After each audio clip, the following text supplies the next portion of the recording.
Meanwhile, a record amount of seaweed has invaded into the Atlantic Ocean this year. The sargassum weed is smothering the Caribbean shorelines from Puerto Rico to Barbados as tons of brown algae has killed wildlife, choked the tourism industry and has also released some pretty toxic gases. Our next report gets you the details. Sargassum weed is enveloping Caribbean shores. Scientists say more research is needed to understand why sargassum levels in the region are reaching record highs.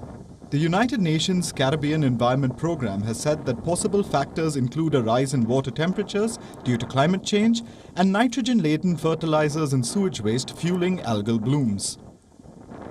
According to a research published by the University of South Florida, more than 24 million tons of sargassum weed blanketed the Atlantic in June, and July saw no decrease in algae in the Caribbean. This has set a new record. I just live about 800 meters from here, and the stench is unbearable, especially at night. When you're thinking that you have a problem at home with your sewage, the problem is actually the scent coming from the sargassum here at Long Beach. Large masses of seaweed have a severe environmental impact. This is because decaying algae alter water temperatures and the pH balance. This leads to declines in seagrass, coral reef and sponge populations. In Barbados, flying fish make up 60% of the island's annual catch. These fish are now threatened because of the seaweed. Activists are also concerned about the plight of endangered turtles, some dying entangled in the water or unable to lay their eggs given the mat of algae covering the sand.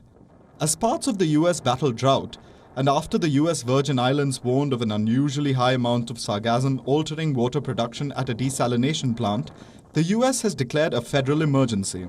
Experts first noted large amounts of sargassum weed in the Caribbean Sea in 2011. Scientists say that these were created by stronger than normal winds and currents. As the carpet of brown algae spreads over the Caribbean islands, it is expected to have a great impact on the important tourism industry, which is still recovering from the COVID-19 pandemic. Bureau Report, WION. World is One. WION is now available in your country. Download the app now and get all the news on the move.